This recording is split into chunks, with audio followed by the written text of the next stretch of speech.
Hello दोस्तों, सादा प्रणाम। मैं आपकी गुड़िया मौर्य और मेरे यूट्यूब चैनल पर आप सभी का स्वागत है। और मैं इलेक्शन गीत सुनाने जा रही हूँ। आप लोग जरूर सुने, अच्छा लगे तो कमेंट करें। सुना ए सखी सैया लड़बे चुनाव हो, सुना ए सखी सैया लड़बे चुनाव हो, अगला पार्टी से भरब हम ना हो, अगला पार्टी से भरब हम ना हो। जनता के पैसा से ऐस खूब होई, जनता के पैसा से ऐस खूब होई। हमर सैया भाजी पाई हम तहाई सपाई, हमर सैया भाजी पाई हम तहाई सपाई, हमर सैया भाजी पाई हम तहाई सपाई। चाहे जीते सैया चाहे हमें जीते जाई, चाहे जीते सैया चाहे हमें जीते जाई।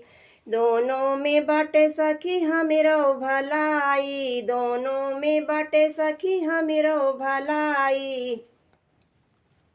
मिले सरकारी काम बेच दिहल जाई, मिले सरकारी काम बेच दिहल जाई।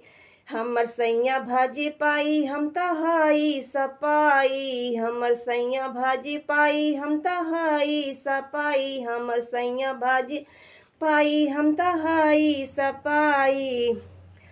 सैया मोर मौर्य बनिए बड़का विधायक, सैया मोर मौर्य बनिए बड़का विधायक। एक दिन माना हुए उनका सहायक, एक दिन माना हुए उनका सहायक।